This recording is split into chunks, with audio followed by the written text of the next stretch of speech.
Noticentro 1, CMI.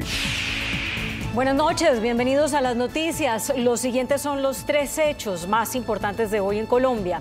La encuesta de opinión industrial de la ANDI muestra una caída de la producción de 2,7% a junio de este año, en claro contraste con el año pasado, cuando para el mismo mes marcaba un terreno positivo de 18,3%. La baja demanda, la volatilidad en el precio del dólar y los altos costos de las materias primas están entre las causas de dicha caída. El presidente del gremio, Bruce McMaster, reiteró su llamado al Banco de la República para que reduzca las tasas de interés. Vamos a hablar más de esta noticia en nuestra emisión nacional a las 9 de la noche.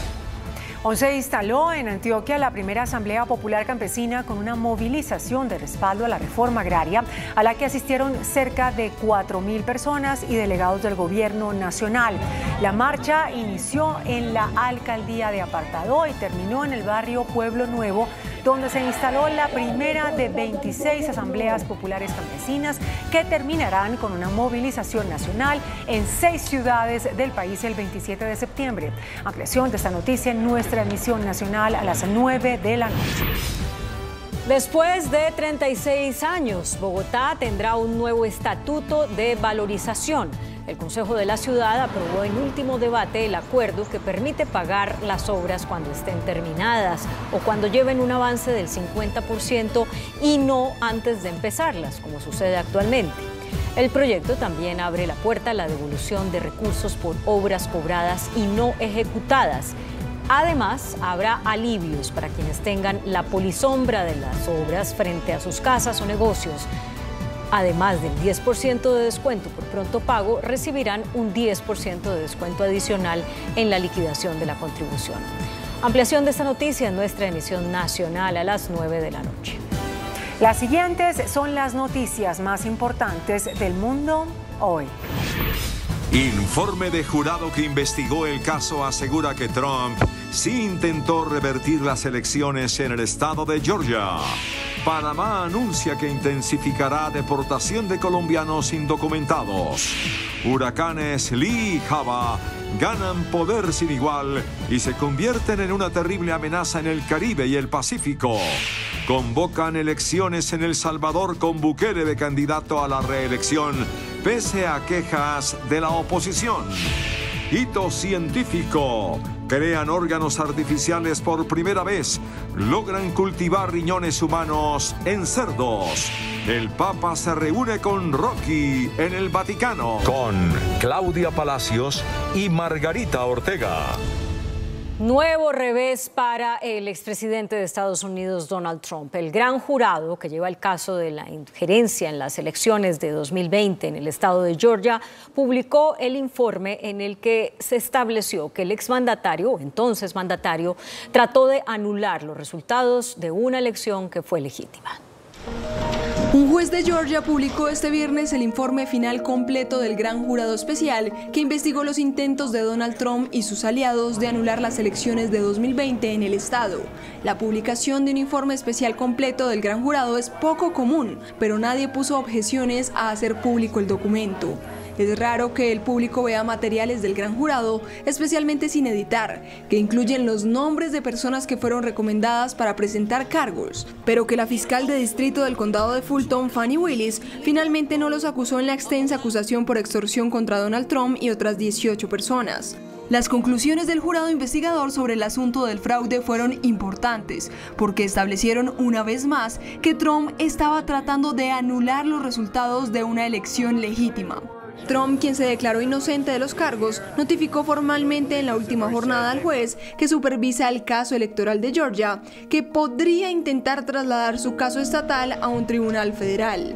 En una audiencia el miércoles, el juez se mostró muy escéptico sobre el juicio propuesto por el fiscal de distrito en octubre para todos los coacusados. El caso de Georgia marca la 4ª vez que Trump enfrenta cargos penales este año. Entre tanto, el presidente estadounidense Joe Biden estaría cerca de enfrentarse a un proceso de destitución encabezado por los republicanos de la Cámara Alta de Estados Unidos. Los diputados republicanos de la Cámara de Representantes de Estados Unidos amenazan con iniciar un proceso de destitución contra Joe Biden. El juicio político al que ya se han sometido otros presidentes está motivado por los presuntos negocios en el extranjero del mandatario y su hijo, el abogado Hunter Biden. Si lo hacen, Biden se convertiría en el cuarto presidente en toda la historia en enfrentar semejante proceso. La iniciativa republicana está liderada por el presidente de la Cámara, Kevin McCarthy, que la considera un paso natural hacia adelante, teniendo en cuenta toda la información reunida hasta ahora. La petición de un impeachment proporcionaría al Congreso el poder legal para obtener toda la información que necesite para esclarecer el caso. Pese a la advertencia del sector republicano, es improbable que el mandatario llegue a ser destituido. Incluso si se consigue iniciar el proceso, un enjuiciamiento desfavorable hacia el mandatario sería difícil de imaginar. La Constitución requiere 2/3 de apoyo en el Senado para que prospere un juicio político contra un presidente, y esta Cámara está controlada por los demócratas en la actualidad.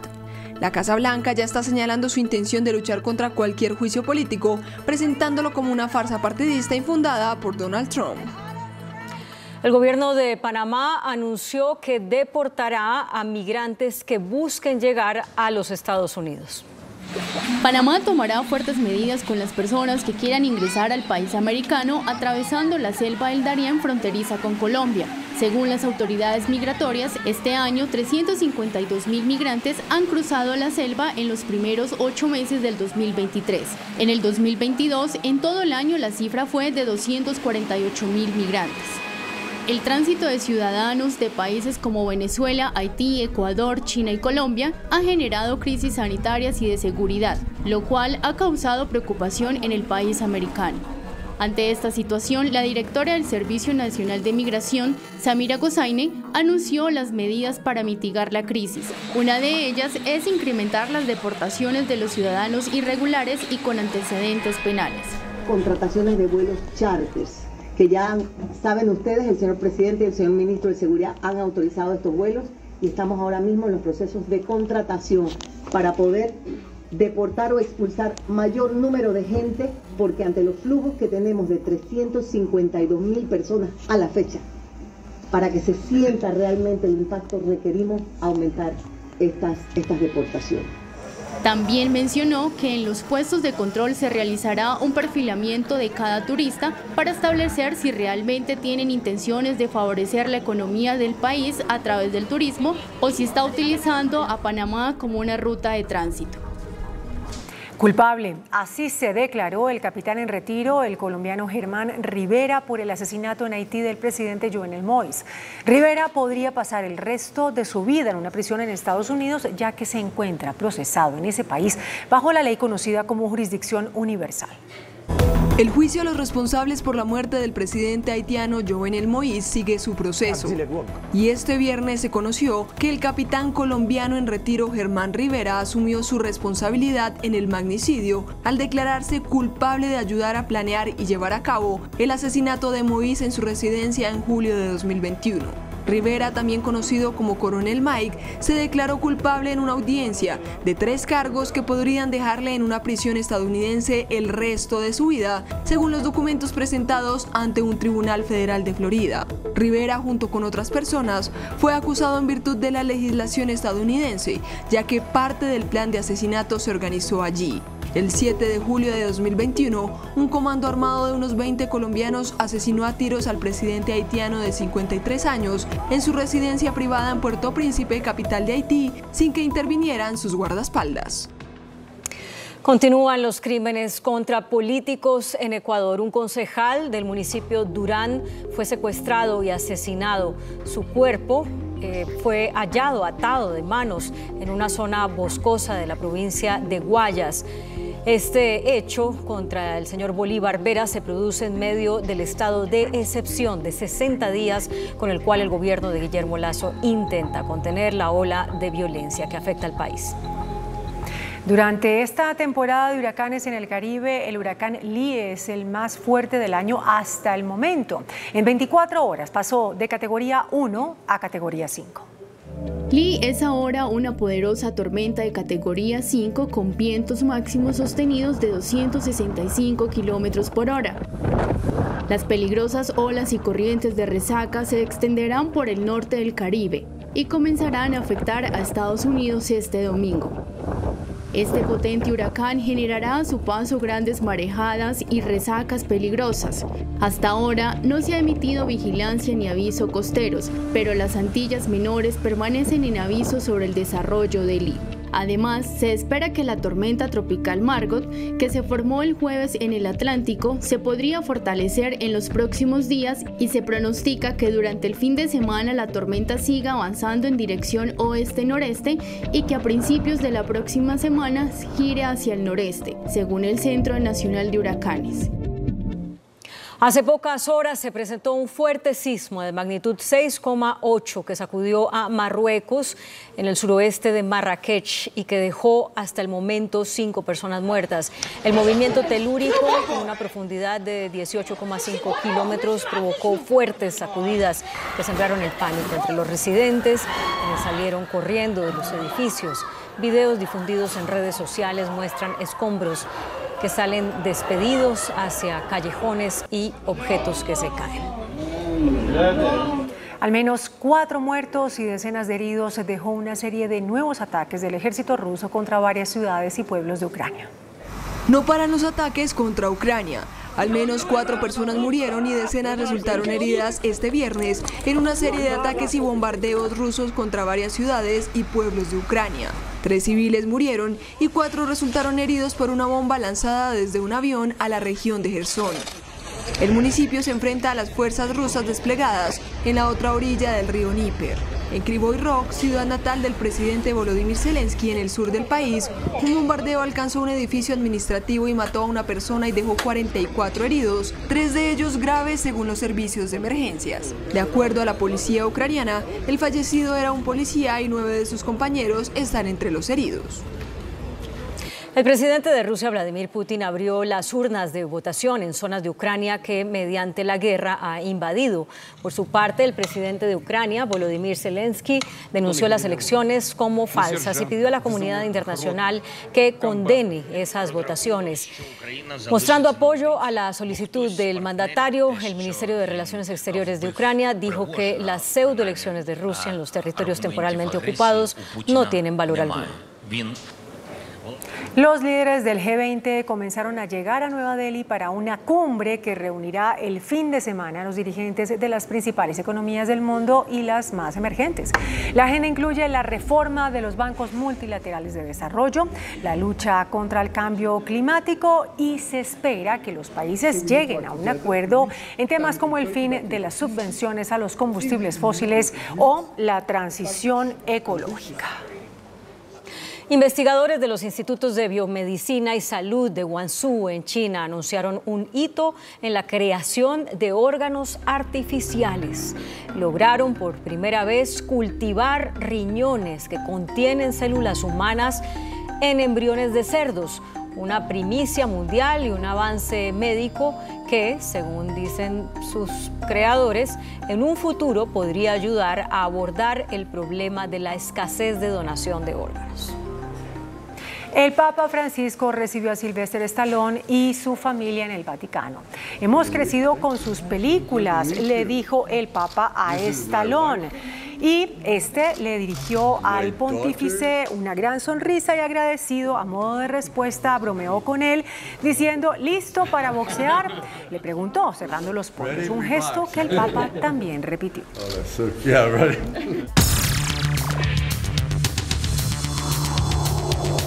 Muy buenas noches. La señora ministra de Educación, la doctora Aurora Vergara, anunció hoy que la reforma a la educación fundamentalmente será presentada al Congreso la próxima semana a través de una ley estatutaria. ¿Qué es el carácter fundamental que el proyecto que presenta la señora ministra le da a la educación? El Gobierno Nacional presentará al Congreso el martes 12 de septiembre a las 2 de la tarde un proyecto que establece que la educación en Colombia tiene un carácter de fundamental. Con esto cumplimos múltiples acuerdos, leyes que estaban pendientes en los últimos años. ¿Pero qué quiere decir, señora ministra? Que se les otorga carácter fundamental. Que es inherente a todas las personas. Obligatoria. Estamos haciendo una apuesta para garantizar que fortalecemos la dignidad de la educación. Pero digo, obligatoria. Exactamente. A ver, ministra, hoy la educación es obligatoria ¿desde qué años? Desde los 5 años. Hasta los 15 años. 5 años. Desde los 5 y los 15 años. Sí, entonces, pero digo, primaria 5 años. Exactamente. Hay diferencia, ¿no? Los privados hacen una cosa, los públicos otra. ¿Se trata de uniformar? Se trata de garantizar una educación de calidad en el sistema público para que no se siga profundizando el apartheid educativo, para que no se siga profundizando las desigualdades educativas en Colombia. Pero, a ver, señora ministra, primero, la calidad no la garantizan los estudiantes, sino el magisterio. La garantiza el gobierno, la garantiza todo el sistema de educación. Pero perdón, con todo respeto, primero tiene usted que formar educadores. Pues podríamos considerar una visión integral de este proyecto. Lo primero que debemos hacer es comprender qué nos ayuda a movilizar un proyecto como este. Lo primero es que manda el mensaje al país y al mundo que la educación inicial es importante para Colombia. Este proyecto de ley estatutaria fortalece la educación inicial. Plantea que vamos a articular el cuidado de los niños y las niñas en alianza entre el ICBF y el sistema de educación para que desde los primeros meses de vida puedan acceder a una mejor formación, ingresen a las escuelas a partir de los 3 años. ¿Qué quiere decir los primeros años de vida o meses? James Heckman, un premio Nobel muy importante, plantea que la mejor inversión que un gobierno puede hacer es en educación inicial. Entonces, lo que estamos diciendo, que puedan ingresar, vamos a tener un preescolar de 3 años. A los 3 años. Que permita... De hecho, bajar de 5 hoy obligatorio a 3. Para garantizar... Es decir, perdón, ministra, será obligatorio. Exactamente. Al hacerlo obligatorio, tomamos una decisión estructural, que es cuidar a las personas más importantes de la sociedad. Esto va a ayudar a muchas familias para que los niños, ingresando más temprano al sistema de educación, puedan desarrollar sus habilidades lectoras, sus habilidades para operaciones matemáticas desde más temprano y de esa misma manera puedan sortear la vida en el sistema de educación, fortaleciendo la media, haciéndola obligatoria y fortaleciendo su conexión con el sistema de educación superior. Es decir, ministra, primero, hoy la educación oficial obligatoria es los 5 años de primaria. En adelante, según el proyecto de ley, será a partir de los 3 años la primaria de 5. Así es. Y después bachillerato de 6. Y seguimos fortaleciendo algunos derechos fundamentales. Entonces, quisiera plantearle el horizonte general de este proyecto de ley estatutaria. Lo que hace es regular el alcance, recogiendo toda la jurisprudencia, garantizando educación inicial, haciendo la media obligatoria, volviendo la educación superior un derecho fundamental y el de otras poblaciones. El derecho fundamental... Perdón que me interrumpa. Entonces, ¿el bachillerato será obligatorio? La media será obligatoria. Pero media es el bachillerato. Entre 9º, 10º y 11. Así es. Será obligatorio. Así es. Hoy no lo es. Y eso lo que nos va a permitir es terminar las escuelas en las zonas rurales. Esto va a transformar la arquitectura, la infraestructura educativa en el país y va a permitir que los jóvenes en las zonas rurales tengan más oportunidades de formación. Pero, señora ministra, las deficiencias que se pueden advertir o puedan existir en la enseñanza en Colombia, esas deficiencias dependen del magisterio. ¿Cómo los va a preparar usted o el ministerio? Como gobierno nacional, insertamos también en este proyecto de ley un artículo que tiene que ver con la dignificación de la labor docente, con la formación integral para docentes y también con algunos aspectos estructurales de formación artística, en deporte, en programación, que nos va a ayudar a mejorar de manera estructural el sistema. Con los maestros y las maestras estamos desarrollando una apuesta de formación. Más de 25.000 maestros y maestras van a ser formados en maestrías y doctorados para que puedan tener más y mejores herramientas para formar a esta nueva generación. ¿Y cómo es eso que incluye el proyecto según supe, que el 2% del presupuesto debe ser destinado al presupuesto de bienestar universitario y escolar. Ese es un artículo que está en la versión preliminar del proyecto de ley que reforma la educación superior. ¿Y por qué lo estamos haciendo? Porque la pandemia dejó unos rezagos muy profundos en la salud mental de las y los estudiantes. Entonces, con una inversión más alta en los programas de bienestar, esperamos que las instituciones de educación superior puedan fortalecer sus restaurantes para que puedan tener mejor alimentación los estudiantes en las universidades y en las instituciones de educación superior, pero sobre todo mejores programas de salud mental para que puedan enfrentar los retos de la formación con mejores capacidades y un entorno muchísimo más amigable. Ley estatutaria, señora ministra, supone fundamentalmente dos cosas con respecto a la diferencia entre ley estatutaria y ley ordinaria. La estatutaria establece que debe ser aprobado por mitad más uno de los de los integrantes de la Cámara, de la respectiva Cámara, lo que es mucho más difícil conseguir esa mayoría. Y establece también que el proyecto debe ir primero, luego de ser aprobado, ser ley, a la Corte Constitucional, antes de ser sancionado por el presidente. ¿Por qué le incluyeron esas dos dificultades? Como Gobierno Nacional tenemos la plena confianza con un proyecto de educación que mejora las oportunidades de formación para adultos mayores, para los niños y las niñas, para personas privadas de la libertad, para las familias campesinas. Sabemos que va a generar consensos en cada una de las corporaciones.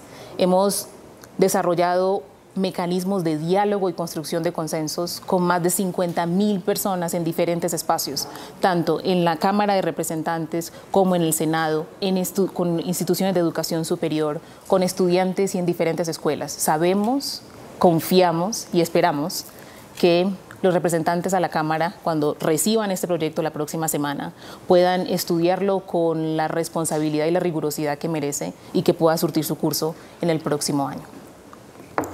A ver, señora ministra, si a uno le preguntan, a uno periodista, ¿cuál es el origen de la gran diferencia de costos que hay en Colombia entre la educación privada, que es casi inaccesible, y la educación pública, que es gratuita?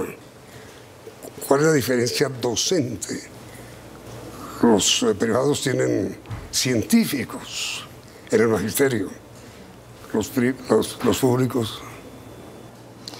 Esa es la razón por la cual estamos fortaleciendo el sistema de educación en todo su espectro. Y quisiera destacar en esta pregunta, Yamit, si me lo permite, un eje especial del proyecto de ley estatutaria, que es fortalecer las escuelas normales. Las escuelas normales superiores preparan la nueva generación de maestros y maestras. Y en este momento existe un limbo jurídico, que en los primeros años están en las escuelas, en el formato de escuelas y cumplen con todo el requisito, y en el año 12 y 13 tienen un comportamiento que le responden al sistema de educación superior, pero no tienen los beneficios que tienen las instituciones de educación superior. Entonces, lo que estamos haciendo es garantizar que articulamos las escuelas normales superiores con el sistema de educación superior para potenciarlas vía política de gratuidad, pero también para abrir nuevas rutas de profesionalización para estos nuevos maestros y estas nuevas maestras. Hoy, señora ministra, los primeros años de educación tienen primaria de 5 y secundaria de 6, 11, en la mayoría. ¿Eso seguirá así? Seguirá así. 5 y 11, 5 y 6. Pero entonces, en la primaria, lo que estamos haciendo ahora es fortalecer los primeros años de preescolar. Y nos enorgullece, y eso es una razón por la cual creemos que el Congreso va a ayudar a que este proyecto surta su curso con éxito. Porque aquí estamos poniendo un énfasis muy grande en los más pequeños y en las más pequeñas. Y es garantizar que reducimos las desigualdades educativas. Porque en Colombia, cuando un niño o una niña ingresa a preescolar en los entornos rurales o en las familias con menos privilegios, ya su cerebro se configuró y su capacidad de conectarse con el mundo ya tiene cimentadas todas esas desigualdades. Con ese cambio, lo que esperamos es que tengan oportunidades de formación desde más temprano para que su trayectoria de vida se pueda configurar de una manera diferente. Y en el Ministerio de Educación, señora ministra, ¿cómo van a financiar la formación o la adquisición o la disponibilidad de un magisterio mucho más formado? El señor presidente de la República ha planteado como una prioridad la educación. Este primer año de gobierno así lo demostró.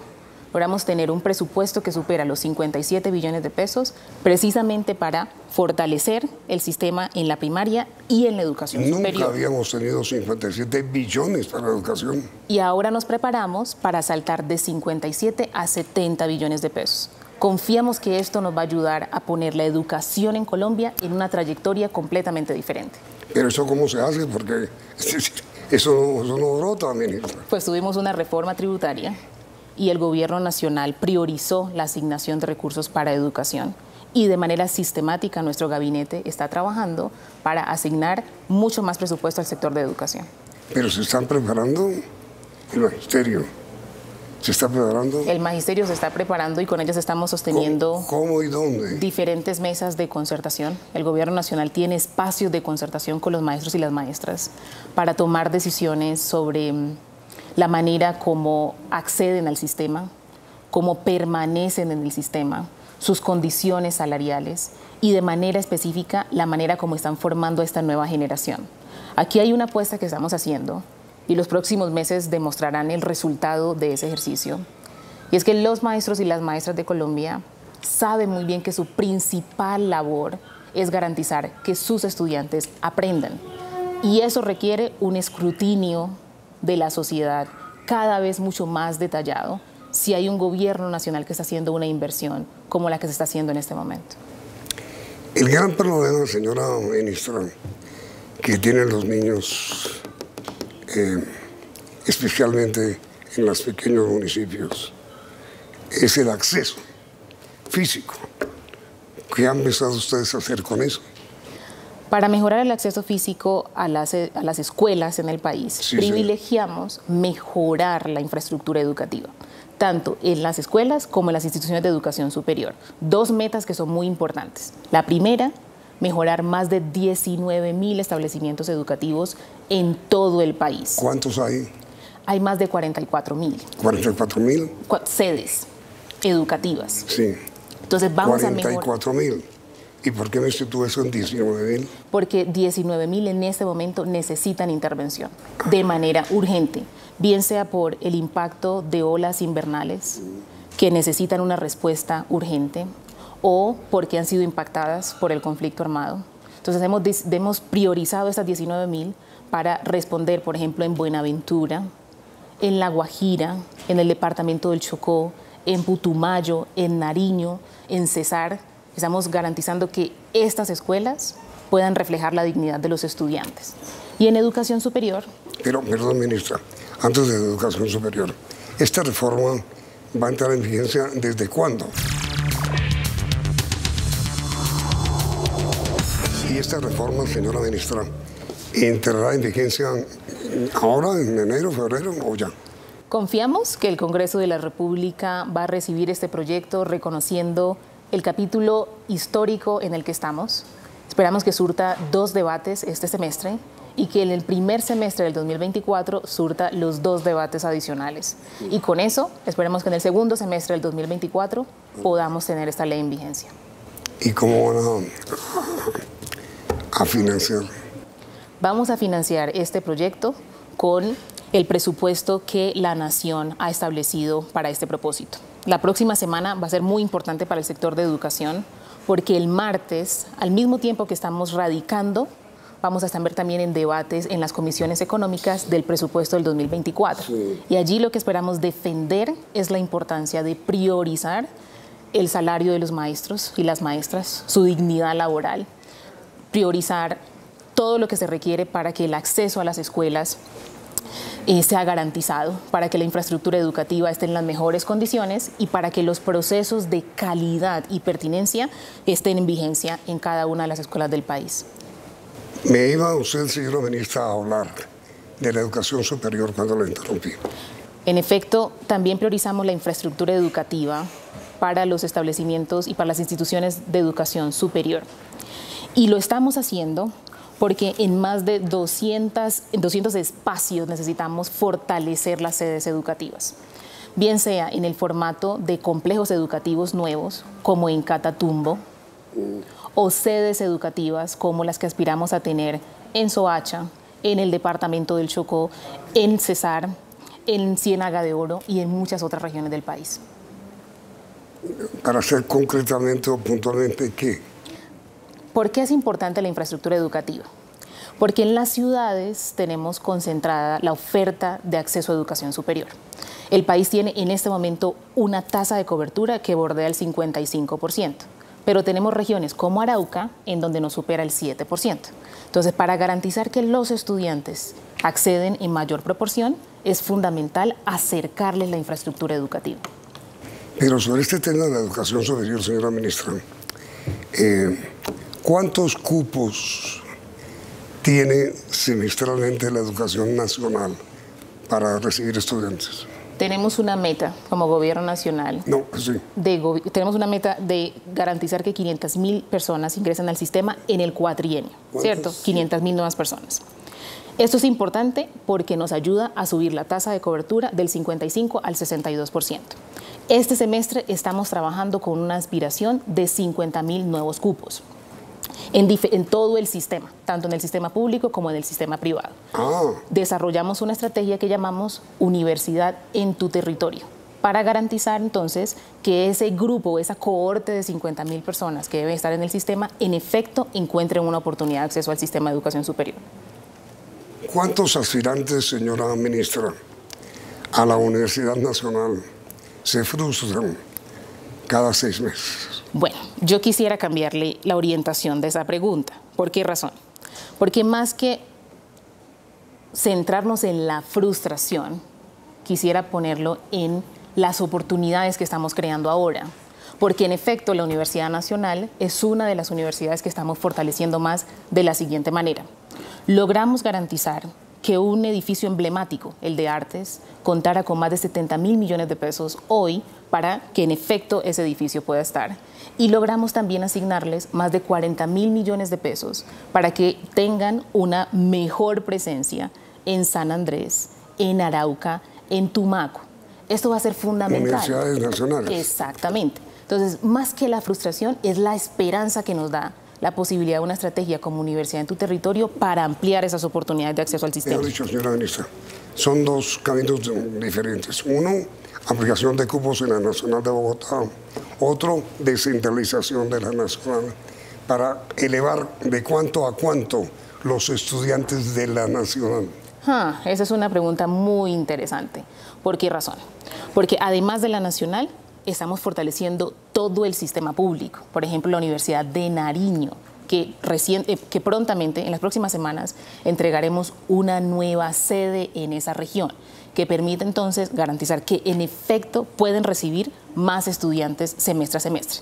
¿Qué cambió este gobierno?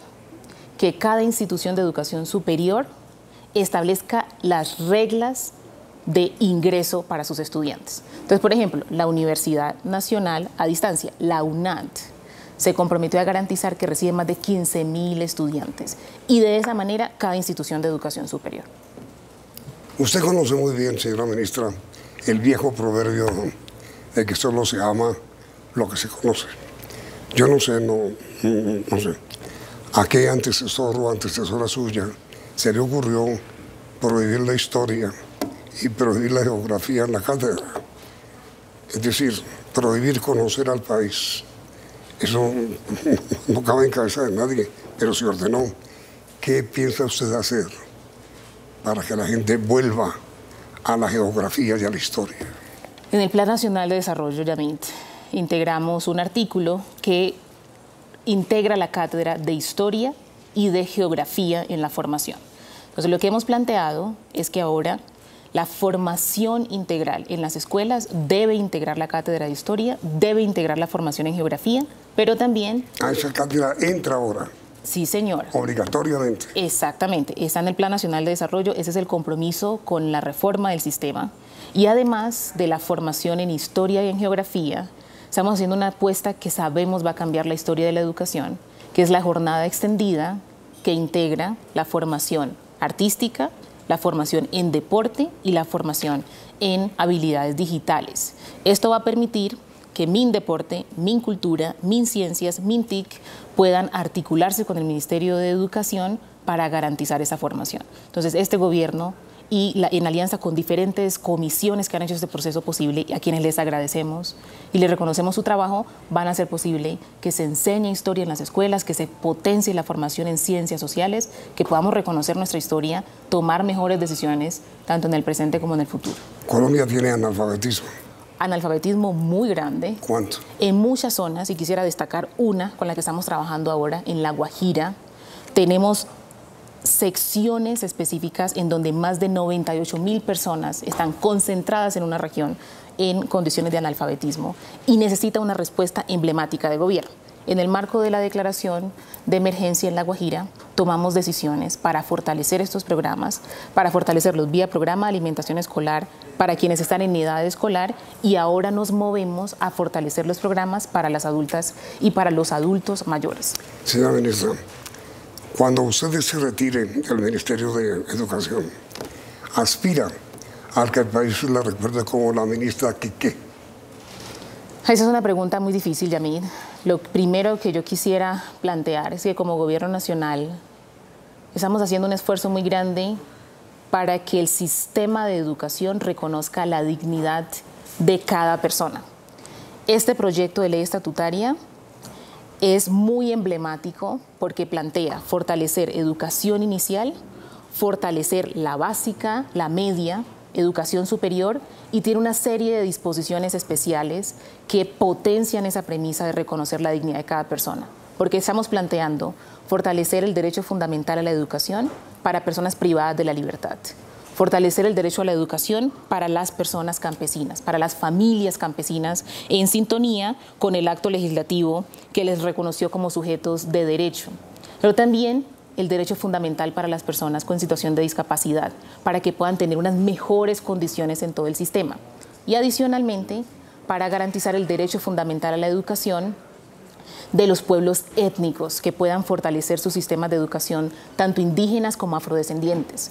De esa manera, fortalecemos el sistema en las ciudades, pero también fortalecemos el sistema en los entornos rurales. Yo entiendo, señora ministra, que usted es una persona de origen humilde. ¿Cómo logró educarse? Con muchísimas oportunidades, con muchísimas familias aportando. Yo soy el producto de la generosidad de muchas personas, pero también de la apertura de instituciones y de la generación de oportunidades a lo largo de la vida, que es lo que demuestra un proyecto como este. Yo me formé en una escuela normal, como hablamos en nuestro último encuentro, y esa formación en la escuela normal requirió la contribución de muchos integrantes de mi familia, pero también de oportunidades del Estado, de múltiples oportunidades de formación para aprender inglés, de oportunidades de formación para acceder a un sistema en el exterior.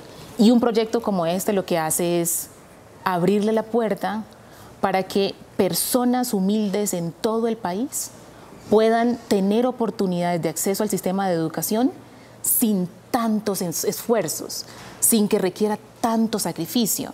Porque las familias colombianas, familias madrugadoras, familias trabajadoras, lo que esperan es una oportunidad. Y este proyecto de ley lo que va a hacer es garantizar que se desarrolla de manera progresiva todas esas oportunidades y se fortalece el sistema. Pues ojalá, señora ministra, sus propósitos se cumplan para bien de nuestros jóvenes, de nuestros niños, de los mayores. Ojalá se cumplan. Ojalá que sí, y el país está esperando esta oportunidad, así que vamos a publicar el documento inmediatamente, lo radiquemos el martes.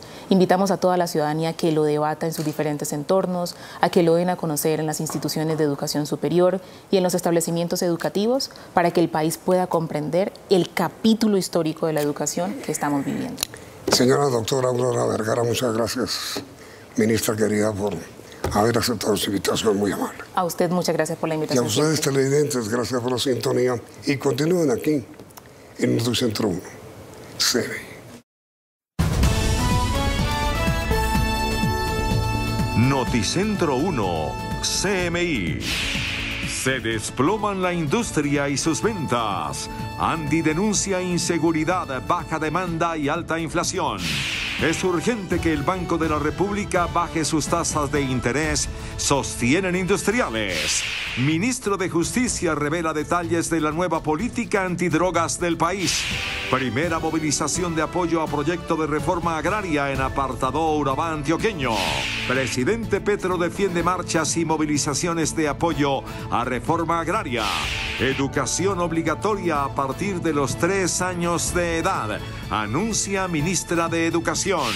Revolcón en cobro de valorización en Bogotá. Ciudadanos podrán pagar las obras después de ejecutadas, no antes. Expresidente del Congreso Arturo Char es trasladado esta noche a cárcel La Picota. Habrá ascenso de colombianos residentes en Venezuela. Se calcula entre 3 y 4 millones. Violento asalto en alta mar frente a Buenaventura. ¿Quién será el alcalde de Armenia? Resultado de encuesta. Con Claudia Palacios y Margarita Ortega. Iniciamos nuestra segunda hora de noticias. El presidente de la ANDI, Bruce McMaster, reveló que la producción industrial y sus ventas se desplomaron en junio. La baja demanda, la volatilidad en el precio del dólar, la alta inflación y la inseguridad son los factores que afectan al sector. El documento revelado por la Asociación Nacional de Empresarios de Colombia tomó el pulso sobre la dinámica del sector en el primer semestre del año. La encuesta de opinión muestra una caída de la producción de 2,7% en el mes de junio de 2023, mientras que un año atrás marcó cifras positivas de 18,3%. Las ventas totales bajaron 3,4% y solo evaluando el mercado local, la disminución es de 4,5%.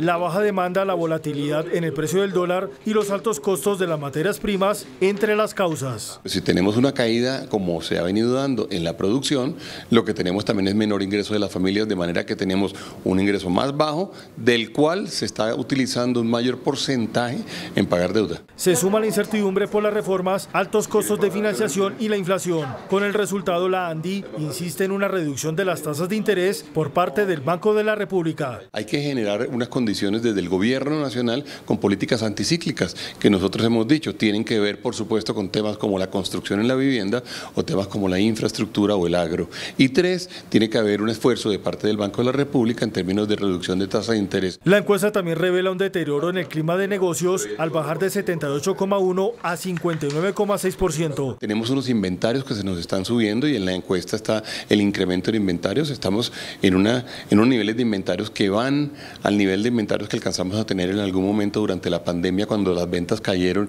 drásticamente. Finalmente, después de varios años, entró el indicador de inseguridad, situación que preocupa para la dinámica de la actividad productiva del país. El ministro de Justicia, Néstor Osuna, anticipó detalles de cómo será la nueva política antidrogas que se presentará mañana en Cali. Durante la segunda jornada de la Conferencia Latinoamericana y del Caribe sobre drogas, el ministro de Justicia, Néstor Osuna, anunció que mañana el presidente de la República, Gustavo Petro, presentará en este mismo escenario la política pública antidrogas de su gobierno.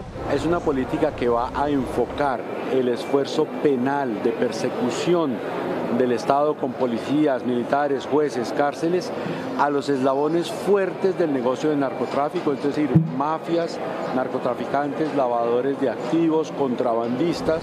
En cuanto a los campesinos cultivadores de hoja de coca, a quienes el mandatario se refirió como eslabones débiles, aseguró que más del 90% no son dueños de la tierra donde siembran, por lo que se les ofrecerá hacer un traslado a economías lícitas y desarrollar procesos agroindustriales que los convierta en empresarios de la tierra. La política antidrogas, que se desarrollaría en 10 años y que necesitaría una inversión de 21 billones de pesos, también contempla realizar pagos a cultivadores de la Amazonía para que dejen de sembrar hoja de coca.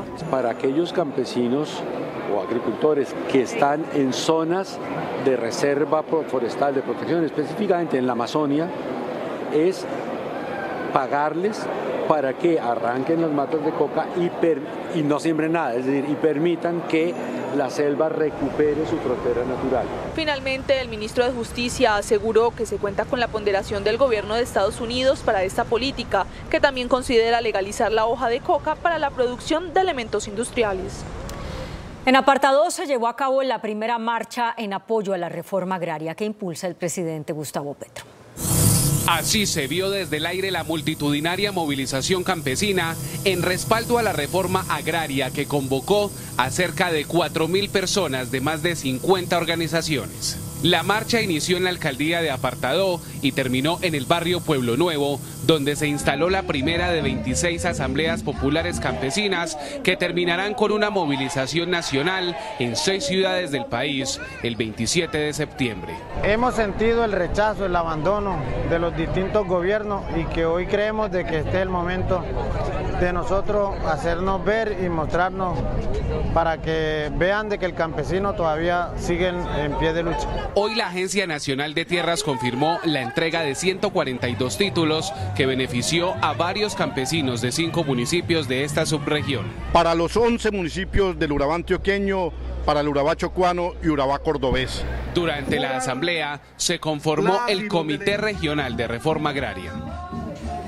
El presidente Gustavo Petro defendió las marchas campesinas en apoyo a la reforma agraria y cuestionó a lo que llama derecha del país, de la que dijo olvidó la modernización de Colombia. El derecho del campesinado a movilizarse y la convocatoria que le hizo el gobierno para que respalde la reforma agraria fue defendido hoy por el presidente Gustavo Petro por medio de su cuenta X. Allí dijo: Carlos Lleras Restrepo, siendo presidente, creó la campaña nacional de organización campesina e hizo una reforma agraria basada en la expropiación que después fue hundida en sangre por el paramilitarismo y su narcotráfico, que se quedó con buena parte de la tierra fértil y mantuvo su improductividad. Mi propuesta es mucho más moderada que la del presidente liberal, pero la tildan de atacar la propiedad privada. ¿Por qué? Por el ascenso del narcotráfico dentro de la política, el Estado y la sociedad, que llevó a un nuevo ascenso de los grandes poseedores de las tierras fértiles improductivas al poder y que produjo la ultraderechización general de la sociedad, llevando la mentalidad de la sociedad dominante a una especie de feudalismo anacrónico y violento. A la derecha colombiana se le olvidó el proyecto de la modernización del país, dijo el presidente. La reforma a la educación será radicada este martes en la Cámara de Representantes. La ministra Aurora Vergara entregó detalles de la iniciativa en diálogo con Noticentro 1 CMI. De acuerdo con la ministra de Educación, este será un proyecto de ley estatutaria y buscará que haya educación obligatoria desde los 3 años, así como implementará que la educación media, es decir, de los grados 9 a 11, sea obligatoria. El proyecto de ley estatutaria que vamos a presentar al Congreso abre la oportunidad para que el país pueda contar con una educación inicial fortalecida, es decir, que las madres puedan tener oportunidades de que sus hijos e hijas ingresen mucho más temprano a un preescolar, que se transformará para ofrecerle oportunidades de calidad, y vamos a fortalecer la educación media y educación superior. La ministra habló sobre el derecho a la educación para los mayores planteado en el texto a presentar. Esta ley estatutaria crea ese marco para garantizar el derecho fundamental a la educación para personas adultas, no solamente en el nivel de educación superior, sino en todos los niveles de formación. Asimismo, la jefe de la cartera de Educación dijo que espera que el presupuesto pase de 57 billones a 70 y aseguró que el proyecto también contiene una apuesta para la formación de docentes en maestrías y doctorados. Los bogotanos podrán pagar las obras de valorización después de ejecutadas, así lo establece el nuevo estatuto aprobado este viernes por el Consejo Distrital. El acuerdo pasó a sanción de la alcaldesa Claudia López. Este es el panorama de varias obras de valorización cobradas hace 5 años en Bogotá. Del paquete de 15, solo se ha entregado una. Para evitar que la pesadilla se repita, hoy se aprobó en el Consejo un nuevo estatuto de valorización. Las obras de valorización a futuro se pagan cuando estén terminadas o cuando tengan una ejecución al 50%. No es serio, no es responsable y no están siendo responsables ustedes con el próximo alcalde. Además, el proyecto le abre la puerta a la devolución de recursos de obras que nunca empezaron o cuando el contrato finalice por caducidad. No sean tan politiqueros. No utilicen el Consejo para fines electorales y menos para lavarle la cara aquí a la señora. Eso es una falta de respeto con la ciudadanía. Y habrá alivios para quienes tengan la polisombra enfrente de sus casas o negocios. Quienes tengan las obras justo al frente de su inmueble tendrán un descuento del 10%. El Estatuto de Valorización no se modificaba hace 36 años. En medio de la conmemoración del Día Internacional para proteger la educación de ataques, UNICEF reveló un preocupante informe que da cuenta de 6.000 niños que no pueden estudiar por cuenta del conflicto armado. El conflicto armado en general afecta a la educación de los niños, niñas y adolescentes. Estos son los territorios donde hay más menores de edad afectados por la violencia. Los departamentos de Arauca, Cauca, Nariño, Antioquia, Caquetá, Casanare, Chocó, Guaviare y norte de Santander. Un llamado hicieron al gobierno Petro. Hacemos un llamado a que se proteja a la infancia de todas las afectaciones que puedan tener a raíz del conflicto armado. El reclutamiento, otro dolor de cabeza que en este momento alerta a la ONU. El reclutamiento continúa siendo un fenómeno preocupante y con tendencia a la alza. Se reveló que hay uso militar de escuelas. Actividades cívico-militares y cualquier actividad, ya sea de la fuerza pública o de los grupos armados, que convierte a una institución educativa en un objetivo militar.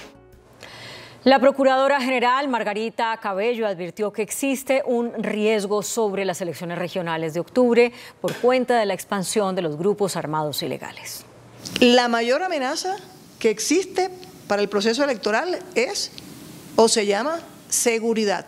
La Procuradora Cabello advierte que el Estado debe tomar en serio la alerta temprana emitida por la Defensoría del Pueblo, en la que se advierte que hay 676 municipios en riesgo para el proceso electoral, 113 de ellos en riesgo extremo. Las disidencias, ELN, bandas criminales, toda esa cantidad de grupos al margen de la ley que han aparecido están generando conflictos en los territorios, algunas veces presionando al derecho libre de elegir o ser elegido, afectando el orden público para que no se cumpla a cabalidad ese posible proceso electoral. Los departamentos con mayor riesgo son Nariño, norte de Santander, Chocó, Cauca y Bolívar. Hay 8 alcaldes que se encuentran despachando por fuera de esos municipios. Problemas de seguridad frente a 86 alcaldes que, si bien están despachando desde sus municipios, tienen o han referido ser objeto de amenazas por parte de grupos armados ilegales. A propósito de las elecciones, Cabello confirmó que su entidad envió un reporte sobre 676 candidatos con inhabilidades. Ayer, esto es nuevo, acabamos de enviar la inhabilidad impuesta al candidato Rodolfo Hernández. Desde Caquetá, el ministro de Defensa, Iván Velázquez, anunció más pie de fuerza para las diferentes regiones del país. El ministro de Defensa llegó hoy en la mañana a un consejo de seguridad a Caquetá, específicamente en Florencia. Se reunió con toda la cúpula militar y policial. También lo acompañó el registrador nacional Alexander Vega. El ministro de Defensa Iván Velázquez anunció luego de una reunión que duró más de 4 horas que se garantiza seguridad con más presencia militar en departamentos como Putumayo, Tolima, Huila y Caquetá. Desplegarán todas sus capacidades durante esta jornada electoral para impedir también delitos electorales. Un mensaje de confianza para las elecciones del mes de octubre entregó. Contribuir a que el 29 de octubre no existan esas presiones sobre electores y también de candidatos que hayan sido impuestos por organizaciones armadas ilegales. Anunció que con el Ministerio de las TIC, con el Ministerio de Justicia y el IMPEC se está avanzando en un plan para fortalecer controles carcelarios y frenar extorsiones. El ex senador Arturo Char, procesado por la Corte Suprema de Justicia por presunta compra de votos, es trasladado esta noche al pabellón de servidores públicos de la cárcel La Picota. La información sobre su sitio de reclusión la confirmó el Instituto Penitenciario y Carcelario, IMPEC. Char queda a disposición de la Sala de Instrucción de la Corte Suprema de Justicia, que en los próximos días debe llamarlo a una ampliación de indagatoria y definir si lo acusa formalmente o no por corrupción electoral.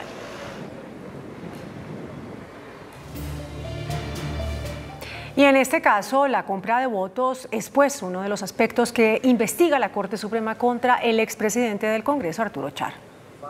El expresidente del Senado, Arturo Char, fue salpicado junto a su hermano Alejandro Char y a su papá Fuad Char por la presunta compra de votos en el Atlántico en las elecciones de marzo de 2018. Ante la Corte, Merlano narró que la familia Char financió su campaña con unos 18.000 millones de pesos que procedían de coimas de contratos de la administración pública local. Mencionó un listado en el que se daba una destinación específica a los dineros para comprar votos a nombre de Arturo Char en los municipios del departamento del Atlántico. Parte de ese dinero se habría utilizado también para la campaña presidencial de Iván Duque. Asimismo, relató que Alejandro Char habría llevado a su sede política 500 millones de pesos en efectivo un día antes de elecciones para apoyar su candidatura al Senado. El dinero estaría en pagos de 100.000 pesos. Merlano también indicó que el ex senador Arturo Char habría participado en la organización de su fuga. Noticentro 1 CMI conoció un informe de la Fiscalía sobre la recuperación de bienes relacionados con el caso de corrupción de centros poblados. Fueron 70.000 millones que el gobierno le giró a la Unión Temporal de Centros Poblados que hasta el momento no se han podido recuperar, luego de que se descubriera que los contratistas falsificaron pólizas bancarias para obtener el millonario convenio destinado para llevar internet a las zonas rurales del país. Noticentro 1 CMI conoció que las autoridades ya tienen identificados 30.000 millones de pesos para intentar recuperar parte del dinero en una primera fase. Altas fuentes de la Fiscalía confirmaron que en procesos administrativos ya se tienen rastreados 15.000 millones de pesos que provienen de la empresa ICM Ingenieros. La Fiscalía ya tiene 4.000 millones de pesos que llegaron producto de investigaciones contra los implicados. Sin embargo, el ente acusador estima que son 15.600 millones de pesos que tienen que devolver los involucrados directos. Los 40.000 millones restantes aún siguen pendientes y serían detectados en investigaciones fiscales de la Contraloría, que en los próximos días anunciará decisiones con medidas para las empresas implicadas.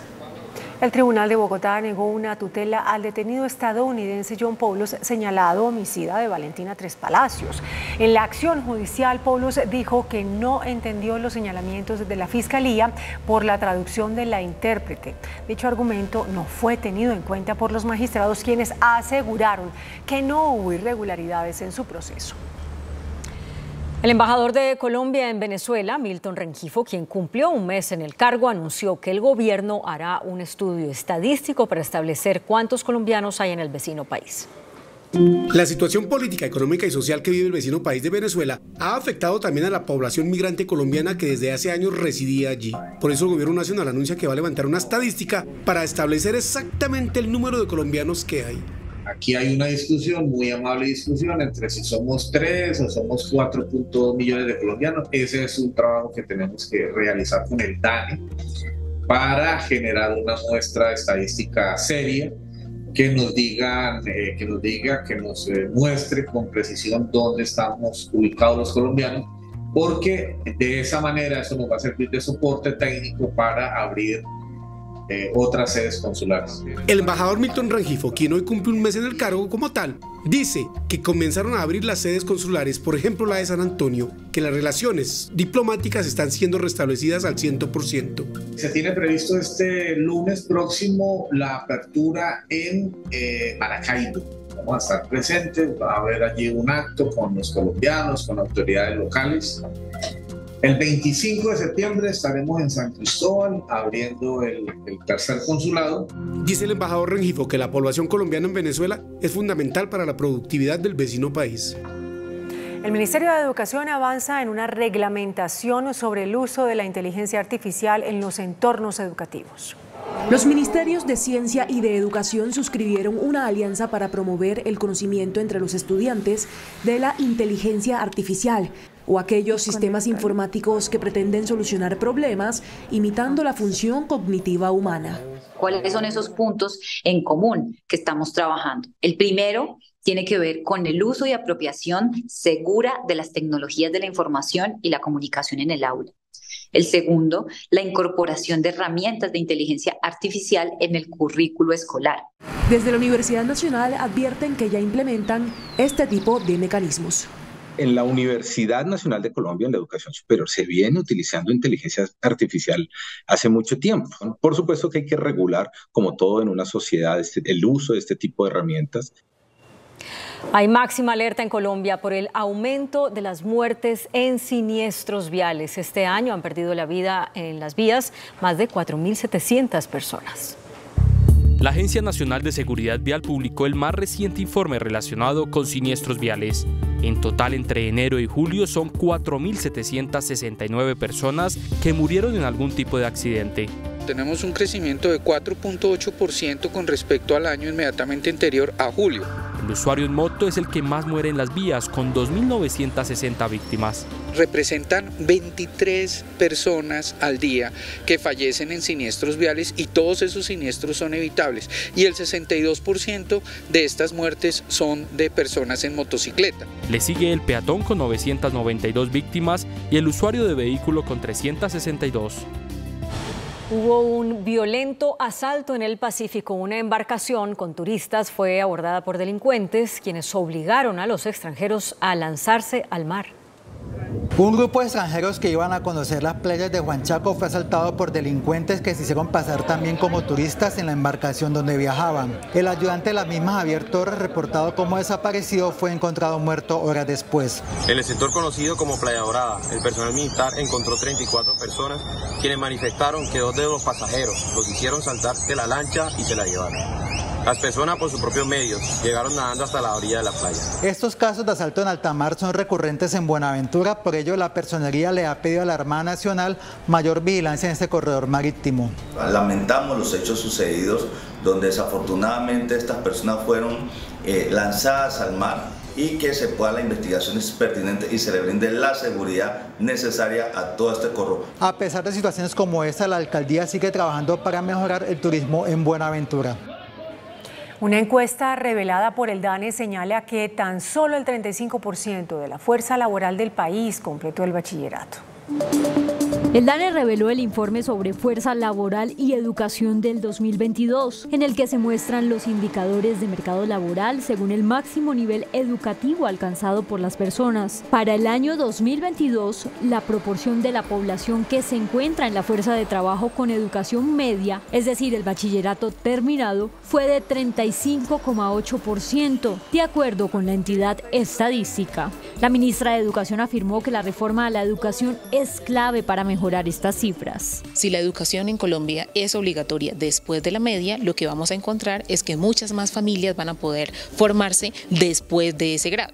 Según el DANE, el 18,8% de la fuerza laboral alcanzó la educación básica primaria, el 12,2% educación universitaria, el 12,1% educación técnica profesional y tecnológica y el 11,7% en ninguno, el 4,8% en educación básica secundaria y el 4,6% en posgrado.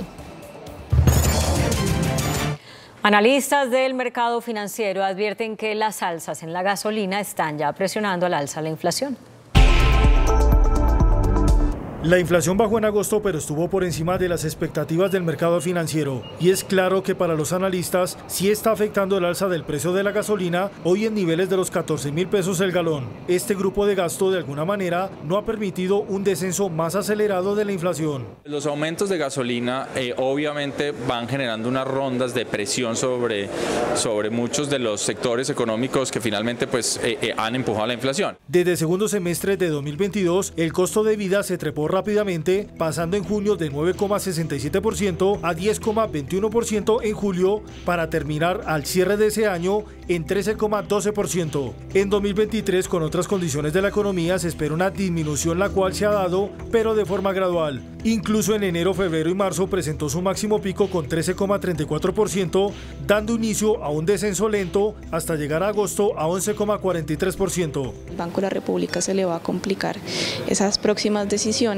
en el sentido en que ha sido el mayor contribuyente de estos aumentos que hemos visto. Para finales de este año, los escenarios estiman una inflación de 9,2%.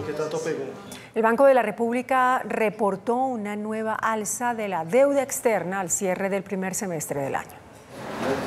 De acuerdo con el informe del Banco de la República, la deuda externa del país mantuvo su tendencia al alza y en junio se ubicó en $187.529 millones, 6,5% más frente al mismo periodo del año anterior. En parte, la deuda creció por las volatilidades en el precio del dólar, sobre todo en la primera parte del año. De este monto, la deuda pública del país aumentó a los $106.478 millones, mientras que un año atrás marcó $100.581 millones, que representa un alza del 5,8%. Se espera que la tendencia no siga subiendo para el segundo semestre del presente año. Millonario decomiso de cigarrillos de contrabando en Colombia. La Policía Fiscal y Aduanera encontró en una bodega de Maicao, en La Guajira, más de 780.000 cajetillas de cigarrillos de contrabando. Esta mercancía está valuada en más de 1.800 millones de pesos. El índice de capitalización de la bolsa, que mide el comportamiento de las 25 principales acciones, cerró al alza. El índice selectivo MSCI Colcap de la Bolsa de Valores de Colombia subió 0,55% a 1.069 puntos. La acción de Concreto fue la que más subió, con una valorización de 8,02% a 229 pesos. La acción del Grupo Bolívar fue la que más bajó, con una pérdida de 4,2% a 51.800 pesos. La acción más negociada de la jornada fue la de Ecopetrol, al movilizar más de 8.000 millones de pesos, con una variación positiva de 1,84% a 2.429 pesos. Y el dólar cerró a la baja. Indicadores económicos en Noticentro 1 CMI. La tasa representativa del mercado, que regirá hasta el próximo lunes, será de 4.012 pesos con 26 centavos. Los profesionales del cambio compran la divisa en promedio entre 1.870 pesos y la venden entre 1.920 pesos. Un euro cuesta 4.305 pesos con 40 centavos. La libra de café en Nueva York se cotizó a $1 con 48 centavos. El azúcar se transó en 26,41 centavos de dólar la libra. El barril de petróleo WTI se cotizó en $87 con 23 centavos. La referencia Brent para Colombia se cotizó en $90 con 45 centavos. Una acción de Ecopetrol cuesta 2.429 pesos. James Padilla y Óscar Gómez lideran la intención de voto para la alcaldía de Armenia. Estos son los resultados de la encuesta realizada por el Centro Nacional de Consultoría para Noticentro 1, CMI y El Tiempo.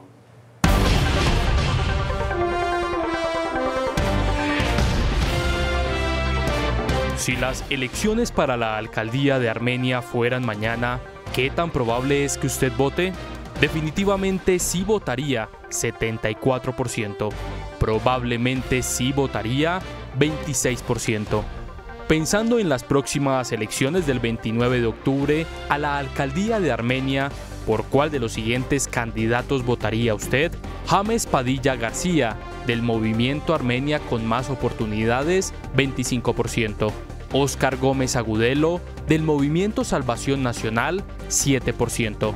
Stephanie Gómez Murillo, del Movimiento Liderazgo Ciudadano, 6%. José Ignacio Rojas Sepúlveda, del Movimiento Armenia 2027, 5%. Álvaro Arias Velázquez, del Movimiento Armenia Nos Mueve, 5%. Mariluz Ospina García, del Partido Centro Democrático, 5%.